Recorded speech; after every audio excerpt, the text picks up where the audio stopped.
Oxygen cutting और oxidation के ऊपर बात करेंगे आज के वीडियो में। किस तरह से ऑक्सीजन जो है वो CNC fibre laser cutting machine में इस्तेमाल होती है और ऑक्सीडेशन का अमल जिसका नाम लिया जाता है बार बार, ये क्या होता है। अस्सलाम वालेकुम, मैं हूं अता रसूल, आप देख रहे हैं अलबरकत इंटरप्राइजेज एंड अलबरकत ट्रेडर्स। हमारा एपिसोड 17 है आज और हमने बात करनी है ऑक्सीजन कटिंग के ऊपर या असिस्टिव गैस में जो ऑक्सीजन है वो कैसे इस्तेमाल होती है फाइबर लेजर कटिंग में। पहले हम समझते हैं कि ऑक्सीडेशन क्या होती है। बेसिकली ऑक्सीडेशन उस रिएक्शन को कहा जाता है जो केमिकल रिएक्शन ऑक्सीजन की वजह से किसी भी दूसरे केमिकल के साथ या मटेरियल के साथ अमल में आता है।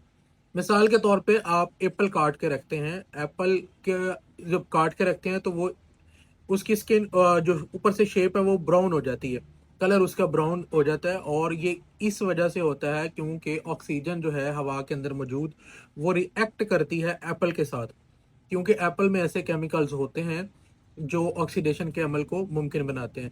इसी के साथ ही अगर हम लोहे को बगैर पेंट किए ओपन करते हैं एयर के अंदर तो उसके ऊपर भी जंग आ जाता है। वो भी ऑक्सीडेशन की वजह से आता है क्योंकि ऑक्सीजन जो है वो रिएक्ट करती है नमी की और डस्ट की मौजूदगी में मेटल के साथ, तो रस्ट आ जाता है।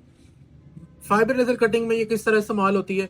फाइबर लेजर कटिंग में जब लेजर जो है हीट करती है मटेरियल को तो ऑक्सीडेशन का अमल स्टार्ट होता है ऑक्सीजन की मौजूदगी में।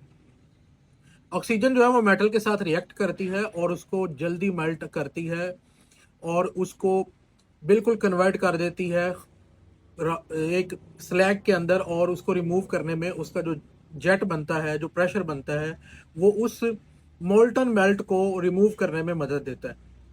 तो ऑक्सीडेशन के अमल की वजह से ही कटिंग जो है वो पॉसिबल होती है। और इसका फायदा ये भी होता है कि ये लो प्रेशर के ऊपर ऑक्सीजन ज्यादा थिक प्लेट को जो है वो काट सकती है लेजर की मौजूदगी में।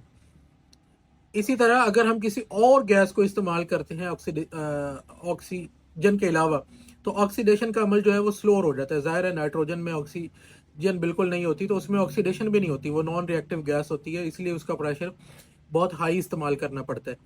लो प्रेशर पे ऑक्सीजन जो है वो इसीलिए ज़्यादा बेहतर तरीके से कटिंग करती है क्योंकि वो ऑक्सीडेशन का जो अमल है वो मेटल के साथ रिएक्ट होकर ऑक्सीजन उसको जल्दी ब्लो आउट करने में हेल्प करती है।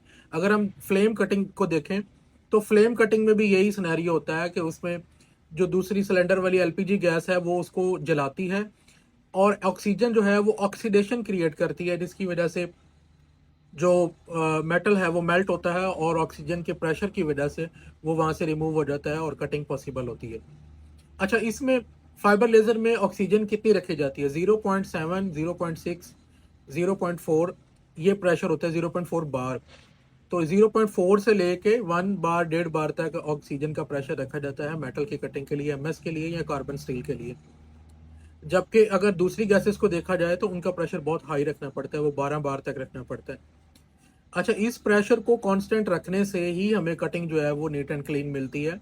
अगर ये प्रेशर जो है वो कांस्टेंट ना आए और प्रेशर फ्लक्चुएट कर रहा हो तो फिर हमारी कटिंग भी फ्लक्चुएशन आ जाती है, उसमें भी वो कहीं पे साफ होती है, कहीं पे स्लैग होता है, कहीं बोर होती है, क्योंकि ऑक्सीडेशन प्रॉपरली नहीं हो रही होती। इसी वजह से ऑक्सीजन के प्रेशर को मेंटेन करने के लिए गैस फ्लो के लिए जो है वो फिल्टर्स और प्रोपोर्शनल वाल्व वगैरह यूज़ किए जाते हैं ताकि हमें कांस्टेंट प्रेशर मिल सके। मेरे ख्याल में आप समझ गए होंगे, मैंने बड़ी डिटेल में आपको बता दिया है।